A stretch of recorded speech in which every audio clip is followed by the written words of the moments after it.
السلام علیکم دوستوں، امید کرتا ہوں آپ سب خیریت سے ہوں گے۔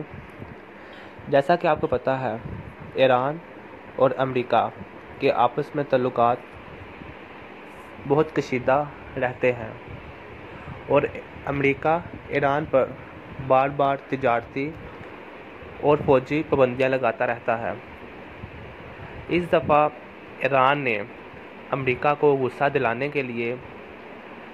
اپنے نئے میزائلوں کی نمائش کی ہے، جس میں بیلسٹک میزائلز اور کروز میزائلز ہیں۔ ایران نے یہ قدم اس لیے اٹھایا کیونکہ امریکہ اقوام متحدہ کو سیاسی طور پر مجبور کر رہا تھا کہ وہ ایران پر مزید سخت پابندیاں لگائے تاکہ ایران مشرق وسطیٰ اور دنیا میں اپنی پراکسیز ختم کر دے اور اپنے نیوکلیئر پروگرام کو ختم کر دے، مگر ایران نے ان سب خواہشوں کو غیر قانونی قرار دیا اور کہا کہ اگر ایسا ایران کرتا ہے تو یہ اس کے ساتھ اور اس کی بقا کے ساتھ زیادتی ہوگی۔ ایران نے امریکہ کو غصہ دلانے کے لیے بیلسٹک اور کروز میزائل کی نمائش کی ہے، جس میں بیلسٹک میزائل کی رینج 1400 کلومیٹر جبکہ کروز میزائل کی رینج 1000 کلومیٹر بتائی جا رہی ہے۔ ایران نے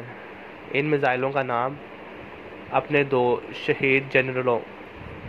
قاسم سلیمانی اور ایک عراقی ملیشیا کے صدر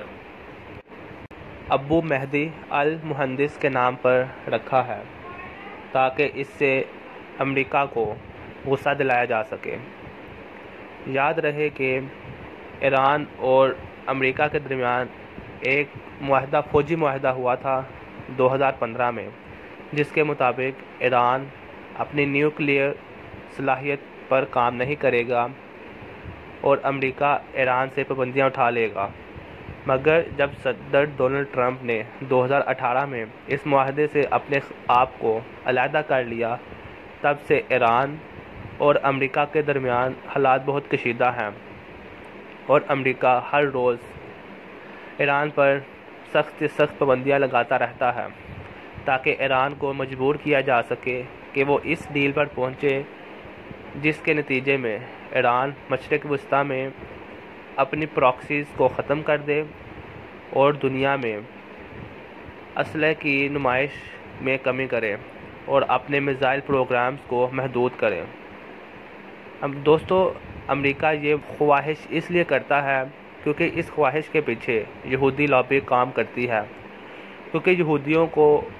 یعنی اسرائیل کو خطرہ ہے کہ ایران کے یہ میزائل پروگرام کسی اسلامی ملک یا کسی اور ملک کے خلاف نہیں بنائے جا رہے،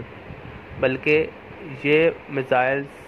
ایران خاص طور پر اسرائیل کے لیے اور امریکہ کے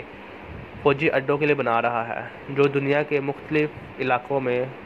پھیلے ہوئے ہیں۔